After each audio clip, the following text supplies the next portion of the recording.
Rashid Bolsen shocked President Ruto on his deal with the IMF and the World Bank. And here is the video. Rashid Bolsen is somehow deconstructing William Ruto's deal with the IMF and World Bank and the consequences our country Kenya is going to face if they will fail to complete the loan. Let us take a look and listen to whatever he's saying. Well, the situation in Kenya with the protests. Well, first of all, we'll say that the president of Kenya has long been regarded as a Western client, if not a puppet. And that's not without reason. He has regularly ingratiated himself with the West. He has been pursuing neoliberal economic policies within Kenya that have made the lives of the people increasingly miserable. And so this has resulted, predictably, in protests that began peacefully and turned violent because of the police. The police shot at peaceful protesters.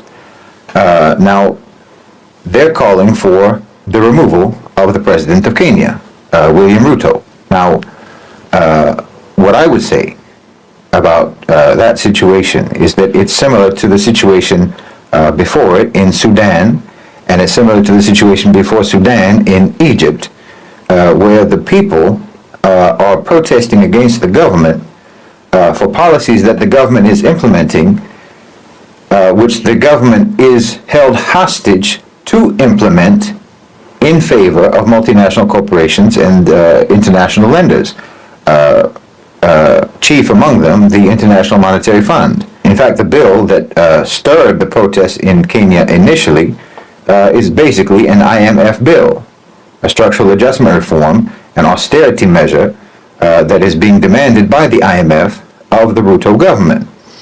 So my opinion, as was my opinion with regards to Sudan, when Omar Bashir was being blamed for the economic policies that were the austerity measures, the austerity economic policies, the neoliberal policies that he was implementing under coercion in Sudan, and the protests against Sisi because of the neoliberal policies that he was implementing under coercion.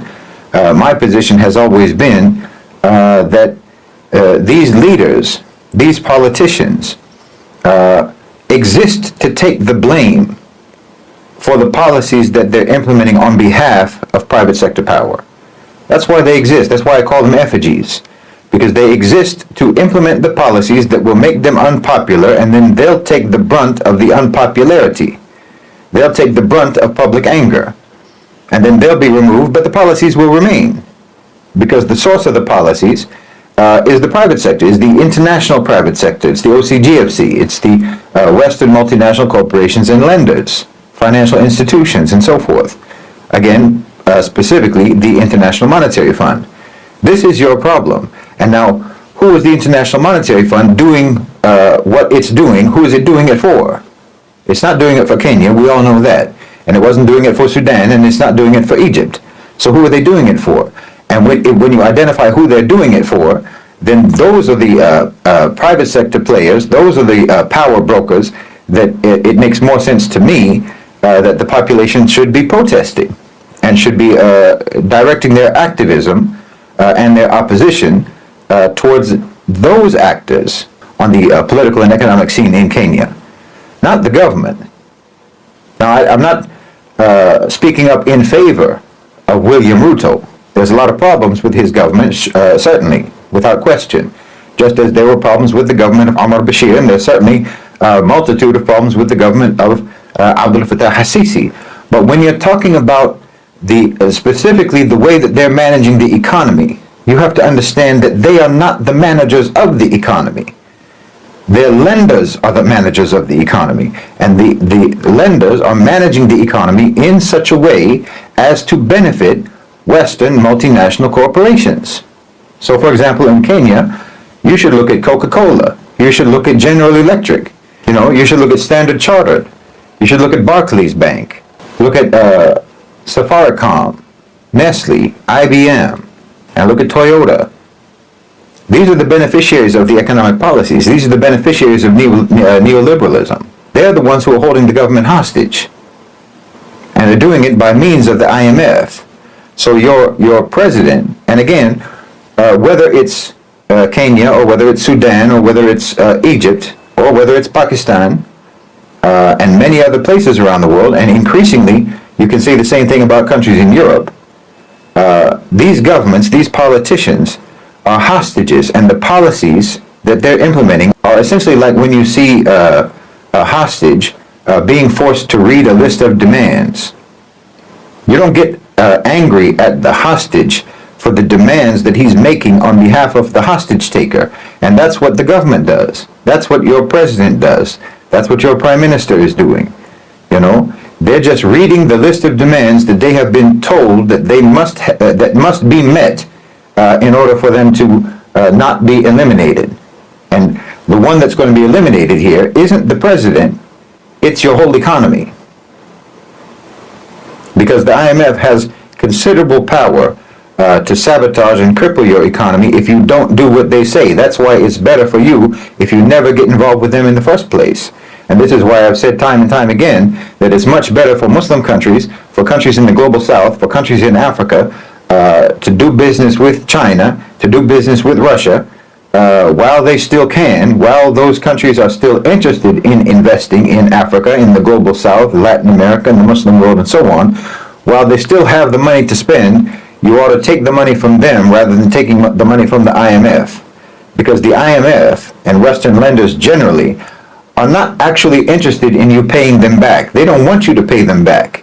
Because when they loan you money, they're calling it a loan, and you think it's a loan, but what they're actually doing is buying you. So they don't want the money back. They want what they bought, which is your whole country. And you've listened to that video. I want us to break it into analysis and pick some 2 to 3 points on that movement. First and foremost, I want to say that is a great advice and a good job Mr. Rashid have done, and let all leaders in this country to listen to him and follow the instruction they have been given.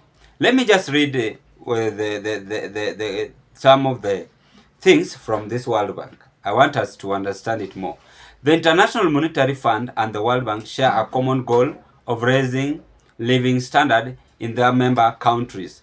Their approaches to achieving this shared goal are complementary. The IMF focuses on microeconomic and financial stability, while the World Bank concentrates on long-term economic development and poverty reduction. Underline poverty reduction. What to know more with this World Bank and IMF, you must understand that they always offer you a loan, but if you fail to give back the loan, they will come and auction your country or do several things which you are not expecting as the people in the country. And a good example they have given here, it started on 1944 at International Conference in the United States of America, Hood's New Hemisphere, which was established by the Economic Cooperation. And that is all about IMF and the World Bank. Ladies and gentlemen, let me ask you, we had a Eurobond. Uhuru Kenyatta also borrowed a loan. And let us just be free and fair. We are not hiding things that we blame the UDA government. We are also blaming Uhuru Kenyatta's government. And by that time, the current president was the deputy. So, if Uhuru Kenyatta borrowed a loan, I heard people are saying about it was used on the Mombasa Road, your flyover in Nairobi, and so any other things which they did apart from the road construction. But again, we are on a hot crisis. The World Bank or the IMF are working hand on hand with the President Ruto on loan borrowing. And we know the consequences on why people of borrowing a loan if you have failed to pay.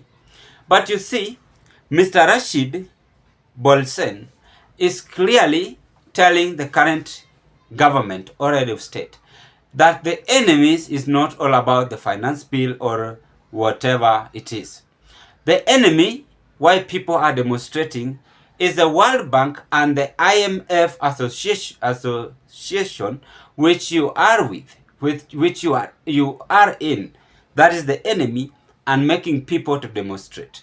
So it means that the finance bill, the draft inside the finance bill maybe indicates IMF, and you had even those who are being abducted during interview. The abductors are busy asking them, who have told you that our country imechukuliwa na IMF na World Bank? Who is this person? And again, who is this person sponsoring you or funding you guys, Gen Z, who are demonstrating? There were so many interviews which have been exposed on how they were being asked on this question. Then therefore, the question is, have the government done any changes on the loan borrowing? Mimi sikatai loan. Kama account Kenya ina pesa, president ameruhusiwa kukopa pesa. Ndio maisha yaendelee. You cannot run your administration, you cannot cut your hands to pay workers. It is upon you to decide on how you are going to pay your workers. But there are some consequences on having a loan. And you know it very well. Some of you have such great life experience, better than me. Even the president himself, maybe once took a loan while he was a teenager. You never know. You have that experience. But if you don't pay it, I've not said that Kenya have refused to pay it. If you don't pay it, whatever Mr. Rashid is now saying is it's going to be a kind of shock to President Ruto if they will only joke with the IMF loan and World Bank and not doing something constructive to this our country. Ni kama kuwe na pesa, wewe uko na pesa, kazi yako ni kuenda tu maybe beaches, whichever, upande ndege up and down, na nyuma kumeharibika. You see? Hiyo ndio what I'm trying to say. So hiyo pesa hata kuna pahali imekusaidia. Na watu wanasema kumba hakuwa na pesa because you've not made something back behind. That is the things we must check and conclude that if our country borrowed a loan, pay pesa wametumia kufanya nao nini? Na kwa nini Gen Z wana demonstrate? Why are they in the street? It has been well explained by Rashid Bolsen. And I support him, and I believe that if our enemy is the IMF and the World Bank, therefore, I call upon the current head of state to check on this and find a way on how we can get rid of out from the World Bank and the IMF and focus on our own. Kenya iko na mambo mingi. Mimi sielewangi kwa nini viongozi sometimes wana to disappoint. I wonder why we sometimes even beg. Tuko na mambo mingi. It's only that corruption imeharibu kila kitu. Corruption.